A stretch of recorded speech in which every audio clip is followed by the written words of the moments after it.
Good evening, welcome back to the channel. If you're new, also welcome of course. I am Jeroen and this is StarScaper, and on my channel I share my landscape astrophotography adventures with you guys. Recently I photographed the Cygnus region of the Milky Way in H-alpha RGB at a lighthouse. And a lot of you asked, can you do a tutorial how you process that image? This is that tutorial. My goal is not to make a sort of definitive tutorial on how to process wide-angle HaRGB images, but I will show you how I am doing it at the moment. Credits also go out to Trevor Jones of Astro Backyard, from which I've learned a lot of techniques from his deep sky tutorial of HaRGB imaging.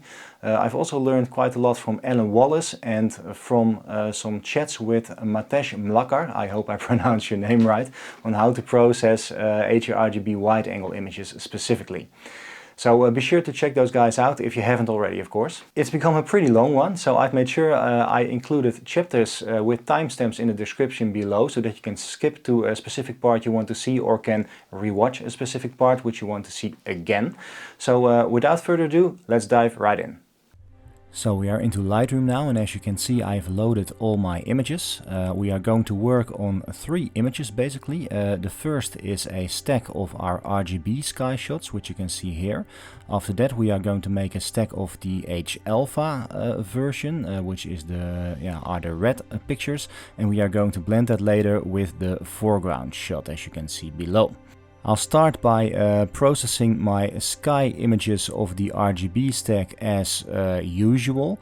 I have done an in-depth post-processing tutorial which shows you step by step how I process these sky images. One thing that differs from that is that we are going to make a starless and a stars only version. So I'll quickly edit these shots and I'll show you how I make a starless and stars only version first. Yeah, so what I mainly do first is do some basic color balancing and changing just a little bit the contrast, the exposure if need be. I'll select an image from somewhere in the middle of the stack, for example this one. And yeah, as a starting point I do have some presets for my camera and a specific lens, but in this case I'll show you what you would do if you do this for the first time. I normally just use the white balance selector as a good starting point, and I click somewhere in the sky which I think should be in neutral. So yeah, the color balance now looks nice and natural. I see that the exposure is still pretty high, so I'll decrease that just a bit to retain some more details in my stars.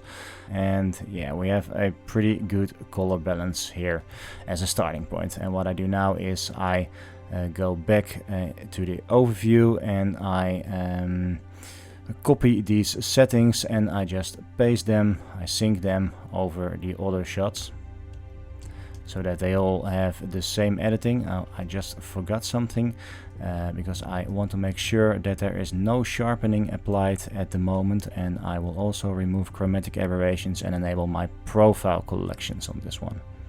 Profile corrections, sorry. So yeah, I'll copy paste this. Again, develop settings, copy settings, and I'll paste that over the other RGB images, and after that I will export them as a TIFF file and I will stack them so that I get better signal and less noise. You can see that I have exported all the files to TIFF. There are 22 files and I will stack them using Sequator. It's a free software. If you are using Mac, you can use Starry Landscape Stacker. In this case I'll just drag them in the software. I'll select the category which is star images. My output file should be here in HaRGB. Let's call it RGB stacked. Yeah, let's save it. In this case the composition and computing options, I want to select the best pixels. The sky region, yeah, it's easy, we don't have to color something because it is all sky. I will remove dynamic noises, and the distortion effects I'll leave at complex. So let's start it, and Sequator will put out a stacked version with a better signal to noise ratio. So Sequator is just finished. It has created a beautiful stacked, very clean version of the HaRGB stack. If you look here and we zoom in, you can see there is hardly any noise at all. So we are going to stretch a lot of detail out of this shot, but first we are making a starless and a stars only version, so that we can stretch the version without the stars, so we only affect our nebula. For making a starless version of my images, I use StarNet. It's a free software. We are going to the stacked version which Sequator just put out, and it's here. It's the HaRGB stacked, and I wanted to create a version which is called HaRGB stacked starless, and we'll let that run for about 5 minutes or so, and we'll see how it looks. StarNet is done, and it has put out a starless version of the stacked HaRGB image. I've loaded them into Lightroom. You can see it here. So this version only contains the cloud details and the H alpha nebula around here, and it does not contain the stars. So I will now load them into Photoshop, edit in, open as layers in Photoshop, and we'll post-process the starless version first. The first thing we are going to do is make a stars only version, and we just do that by putting the regular stacked file on top of the starless file in Photoshop, and as a blending mode we select difference. Where is it? There it is. And you can see that this one, let me zoom in there, it contains only the stars, and it excludes the nebula, so it's a bit much. And now I'll make a copy of the layer with Ctrl Shift Alt E, and we call this layer stars only. Okay, for now we put the stars only version at the bottom of the stack, and also the stacked version we put back to a normal blending mode, and we are going to process the starless version first. But later we need the stars to align the H alpha shot with our HaRGB shot, and after that we are going to put out the stars again, and we are putting them back at the very end of our post-processing. But first let's work on processing the starless version first. Processing wise, these steps will be very similar to what I have shown you before in my step-by-step Milky Way post-processing tutorial. Basically we are going to stretch the data pretty far so that the nebula show better, and besides those steps of stretching the data and putting out some micro contrast, I might do some color balancing in between. So I think I will speed this one up, because if you want more details on how I do this, you can check the post-processing Milky Way tutorial, which I'll show you in a link right here.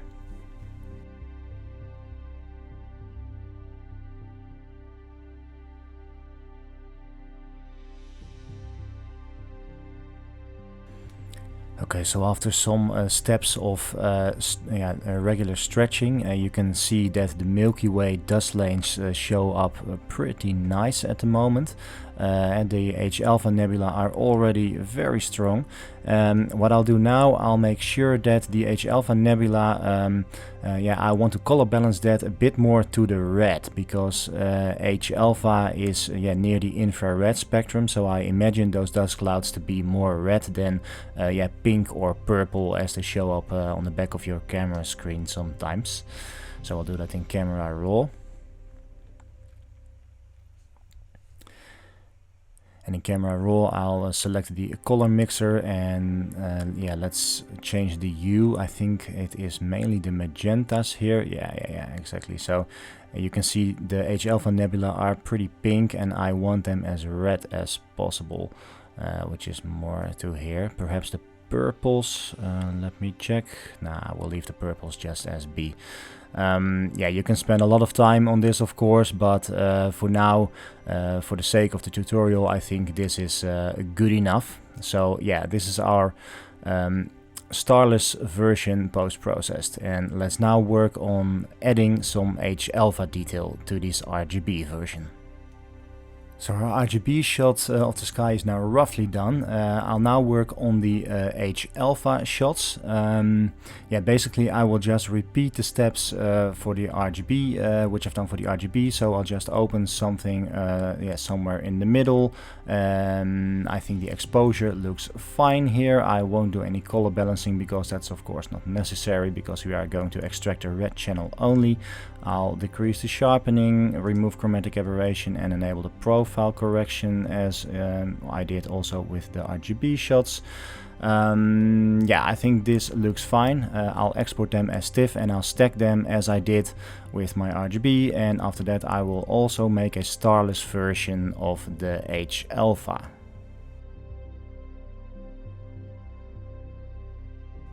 But before making a starless version of your H-alpha shot, we first have to align the H-alpha shot to the RGB shot. So here is the stacked result, and we'll open that in Photoshop by right-clicking, edit in Photoshop. So here the H-alpha shot is opened in Photoshop. I still have the RGB image open here.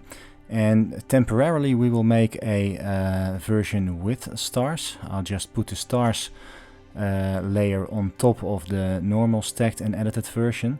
As a blending mode we will select screen, and I'll copy the H-alpha one on top of the here. First, I forgot, we have to make a visible stamp layer of the of this version, which you just do by Ctrl+Shift+Alt+E. This is a temporarily version with the stars applied, and we have the H-alpha layer on top. And if we change the opacity, oh, that's the wrong opacity. If we change the opacity of the H-alpha version, you see that these are not perfectly aligned. And there are a couple of things you can do now. What I normally use is the software called PixInsight, but I can imagine most people not having PixInsight. PixInsight aligns this automatically for you with the star alignment module.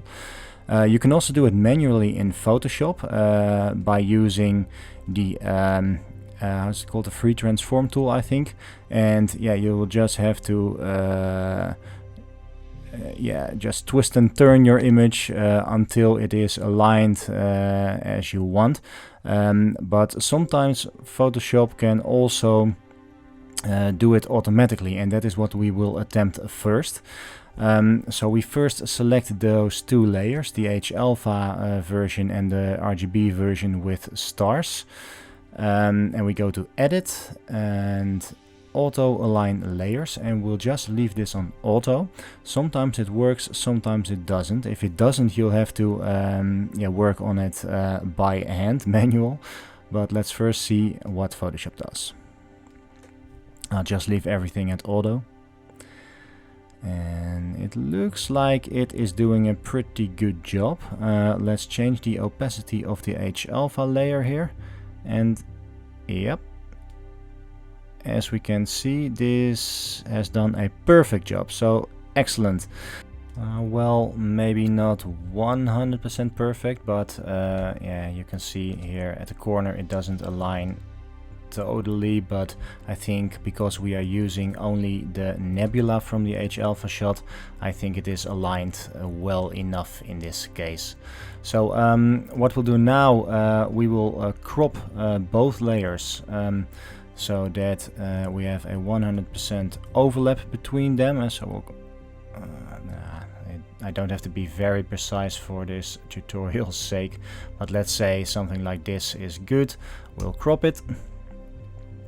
And I will select the H-alpha layer only, and I will put that back into its separate H-alpha tab, which I have here. and we'll just delete the background, the first version, so we know that in this case we will have an H-alpha version which is perfectly aligned to the RGB version. I'll crop it down, and in this case I'll save this as a TIFF file, and we will make a starless version, and we are only using the starless version of the H-alpha file because if you are working with wide angle lenses and you put in a clip-in filter, you change the back focus, which causes your camera sensor not to produce a totally flat field, and it basically means that the stars at your corners will be more prolonged, stretched out, than your RGB version. It isn't that bad on this 50mm lens, but if you are working on 14 or 24mm, you will definitely not be able to blend the H-alpha version to the RGB version, because if you blend the stars back, especially at the edges, it will your final result will have a very weird color fringing around those stars. So I'll export this HA aligned version as a TIFF file, and I'll make a starless version, and I'll come back to you if StarNet is done. Okay, so StarNet has put out a starless version of the aligned H-alpha shot. You can see it here. I've opened it in Photoshop now, so we don't need this old one. Yeah, it looks pretty good, but we are going to stretch this just a bit further so we can improve on this. What I normally do is I go to the tab channels here and I extract only the red channel, because the red channel contains the most signal and the least noise.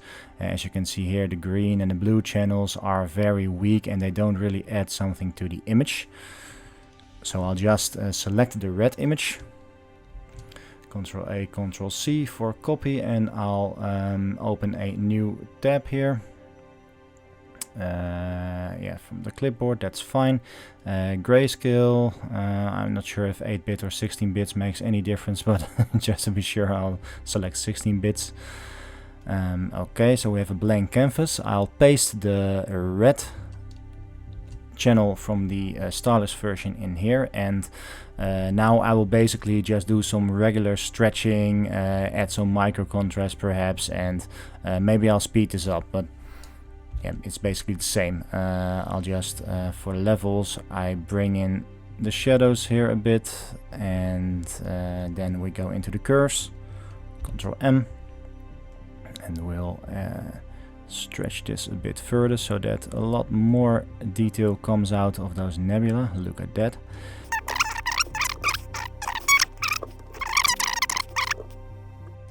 Yeah, I think something like this looks pretty good. So this layer, I will use it for two things. First, I will use this layer to improve on the red channel from our RGB, and after that we will have to do some color balancing to get it back to looking more natural, and as a last step I will use this layer also as a luminosity layer, which will give the nebula another boost. So okay, let's first start with improving on the red channel of our RGB.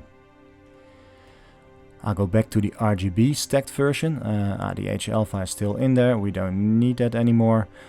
This temporary layer with stars we also don't need, and we'll put the stars only back down, so I have a good version to start with here. What I'll first do, I selected the red channel only, back in the tab channels, and I only have the red channel selected. I'll do Ctrl A, Ctrl C, and I'll make another new layer. So again from clipboard, I'll paste it here, and this is the R, and if we go back to the H-alpha layer, I select this one and I will paste this on top of the R layer. Let's say H-alpha.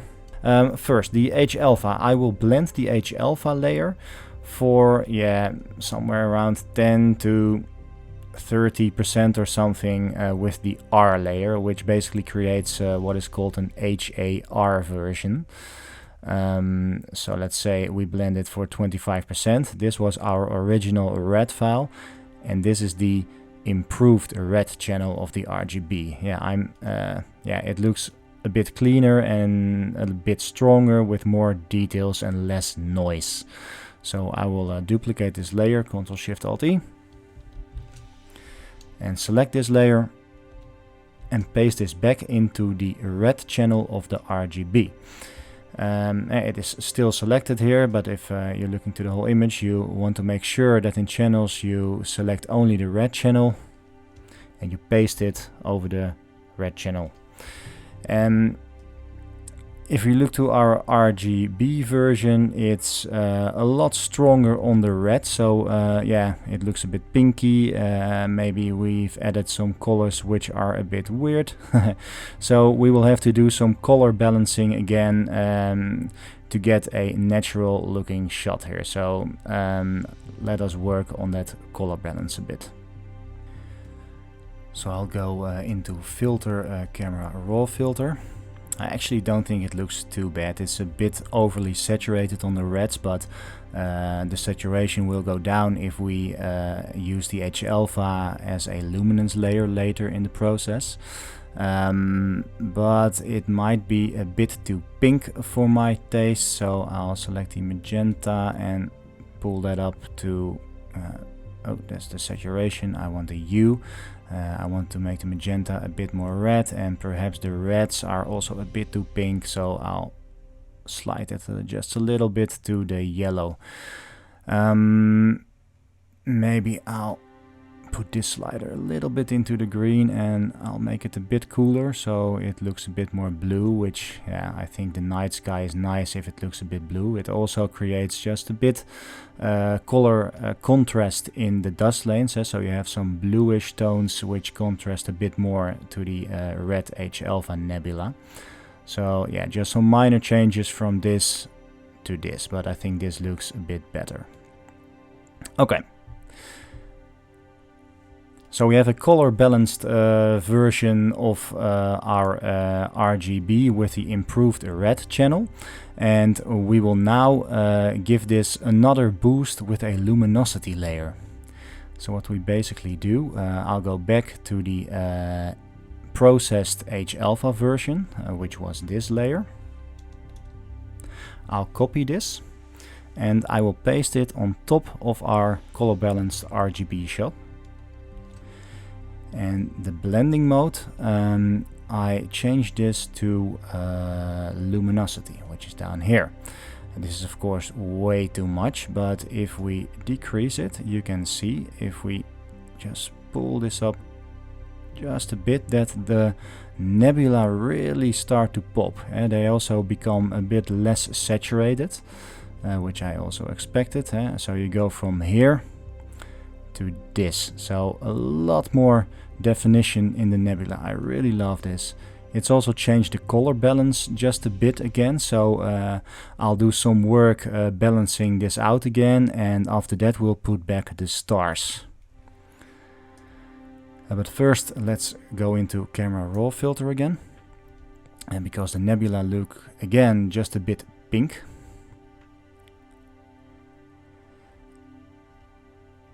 This is wrong. I should have made a stamp visible layer again with Ctrl-Shift-Alt-E. There it is, and now we go to camera raw filter again.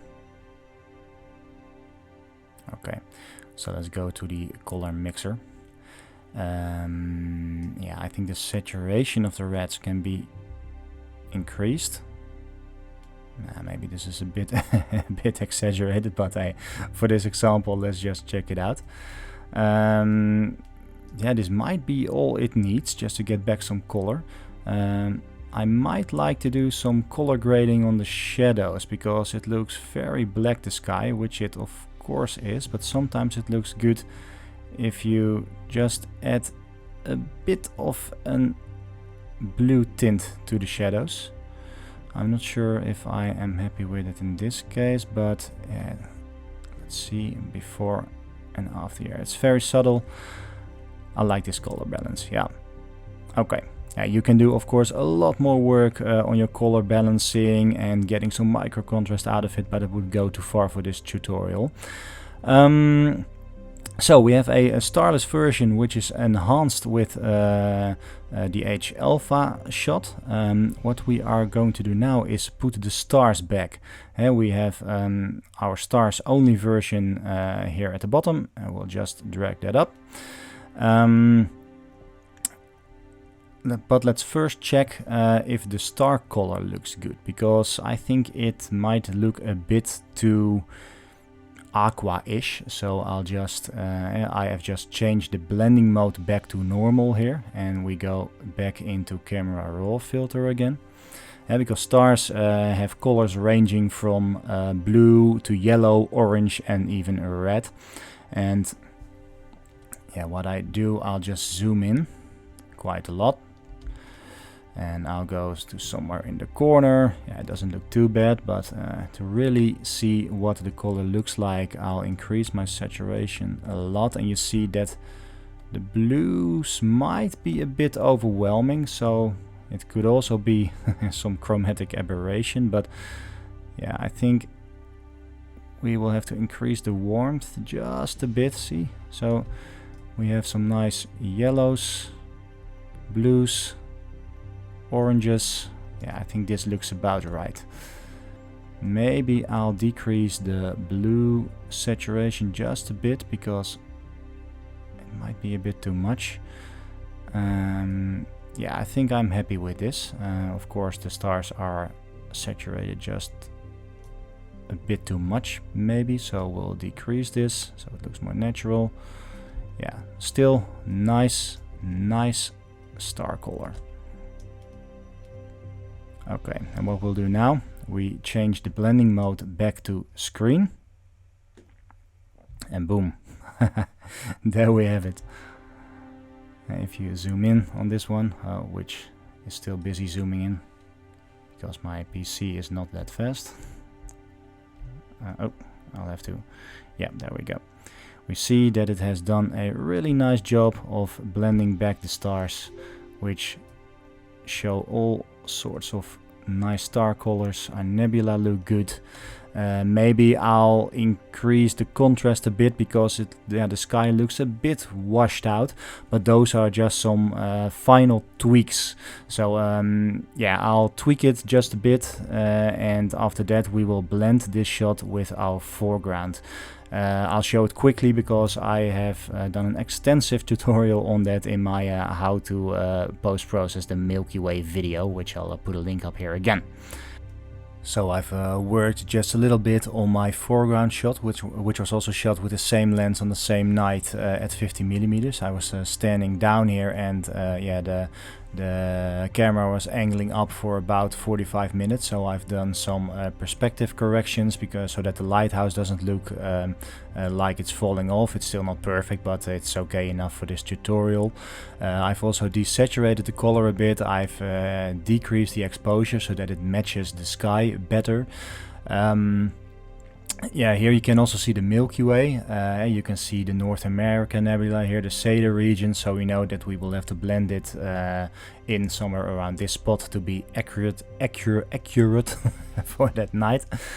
Yeah, I had a 4x5 crop in mind, so let's first yeah, expand the canvas just a bit, so that we have a 4x5 crop. Maybe I'll put it a bit more there. So yeah, something like this. I can do a content aware fill, and I'll put on OK. So this is the composition I had in mind. You can also see a signpost here, which I have cloned out in my final version, but I'll just leave it in for this example. What I normally do is I want to get rid of as much of those stars as possible. So if I do a sky blend, those stars of my foreground shot, those star streaks won't show up. I found that with a filter noise median, it does a pretty good job. Well, I'll first have to duplicate this layer. And there we go. Filter median, filter noise median. You can just blur out those stars with a radius of, let's say, 25 or something. And what I do, it first has the filter. I really need a new laptop, it's getting too slow. What I do is add a layer mask. I'll invert it, Ctrl Y, and I'll select the brush, and I will only brush in those areas with stars with a white brush selected. And so you only blur out the details you don't want. And well, for this tutorial I will just leave them in because this will take some more time, of course, but you get the drill. Okay, good enough for the tutorial. Sorry for my laziness. I'll just copy this layer again, Ctrl Shift Alt E, and what we are now going to do is we are going to bring back in the sky by Edit Sky Replacement. And we have saved our sky shot from before. We'll have to select it. Okay, so this is how Photoshop puts out the sky replacement on automatic settings. It's done a pretty good job. I will drag the Milky Way to the position where it was, judging on the position of the North American nebula here, it was around here. So yeah, pretty good. Normally, of course, I would put in a lot more work to get this blend a bit better and to color balance the final result. And you can see that some stars are popping through the lighthouse, the antennas are gone, so I work with layer masking on the sky replacement layer to get that back. The color balance I will also fix. Perhaps I will also add a bit of haze here to the horizon because the contrast is just a bit too harsh to look very natural. If you are curious about a detailed walkthrough how I handle sky replacements, I refer you to, again, my step-by-step tutorial how to post-process Milky Way images. I'll put a link up here again if I can. And well, if you put in the effort and the time and the attention to detail, your shot can look like something like this. Alright, so I really hope you have learned something. I also hope you enjoyed the video, of course. If you have some suggestions on post-processing HaRGB wide angles, please let me know in the comments, because I'm also relatively new to this genre of photography. But for now, don't forget to like, comment, subscribe if you haven't already. And thanks for watching, and see you on the next one.